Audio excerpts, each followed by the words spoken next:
Hey, this is a video going over my new keyboard I got, which is a Moonlander.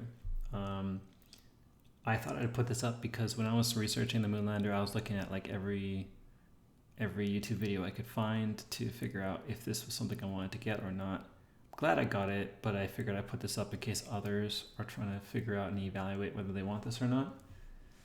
So my motivation for doing this is I was kind of feeling some issues in my wrists, and so I wanted to get something ergonomic, get away from the Apple keyboard. But I also wanted something that didn't look super lame. And I mean, I don't know, maybe you could say this is lame. I kind of like that they embrace the idea that you're like landing a spaceship. Like it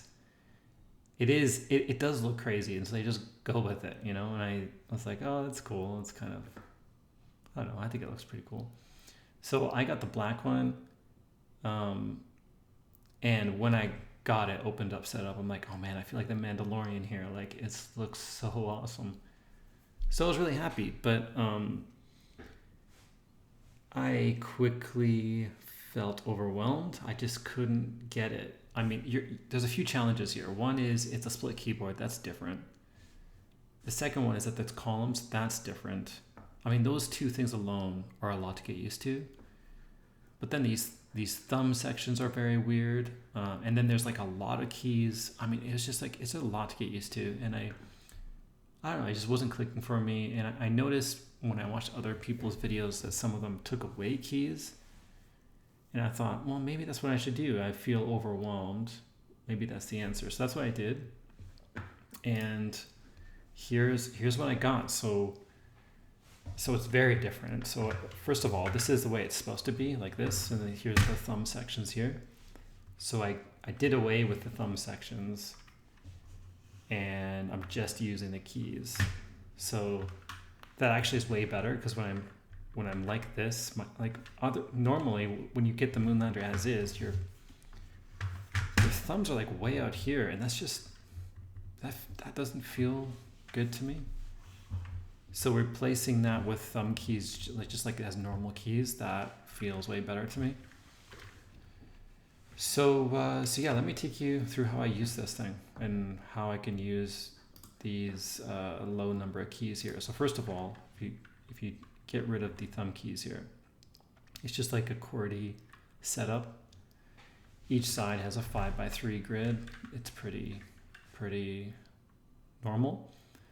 So I can type words. The thumb keys, first there's a space. We're all familiar with that. Next is shift.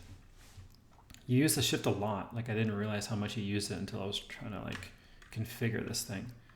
You use it a lot, so it's good to have it like easy access to your thumb. So I can uppercase stuff. Next is the enter key, and then this is my layer key. So you can have a layers is like if you hit the letter Z, you're gonna type the word Z. But if you do command Z, it's gonna do something different. The Z key is gonna undo. So that's the idea of a layer. You put your keyboard in a mode where the letter keys do something, or the keys in general do something other than their initial function. So with these keyboards, you can set up your own custom layers, and I'm not sure how many you can have. I had like 7 at one point, and it's pretty cool. You can really customize things the way you want to, but I found that to be way too overwhelming at first. So I only got one layer. So let's take a look at how that works. If I hold this down, the top yellow keys is basically my numbers. A is tab, Z is escape. This is enter again, just like here, so it's a double. This is delete. K and then M and these two keys, this is my arrows. So having arrows, enter and delete right here is really great. And all that, so like we've already covered most of the keyboard here. Let me bring up the Apple keyboard here. So we got these numbers, enter, delete, arrow keys. All that's left is like plus and minus. These three keys, including your brackets, that's really important for programming. This quote key, and then this backtick key here. That's basically all that we're missing. So if we hold this again, let me go down here. These are my brackets, and then if I hold shift, I get my curly braces. This is the quote. This is plus and minus, or whatever those keys are. I think, yeah, this is the equal sign, but if you shift, it's plus. Then this is the back, or the minus sign, but if you shift, it's the underscore. This is that weird whatever key above the return key that I never use, and then this is the backtick. And because I can shift still in the second mode, I got everything. So for example, if I write a function in JavaScript, the way I would write that, you can tell I'm still getting used to this, is I would go second layer, shift, 9-0, and then it's curly braces, use the arrow, go in one, press enter, and then I'm inside.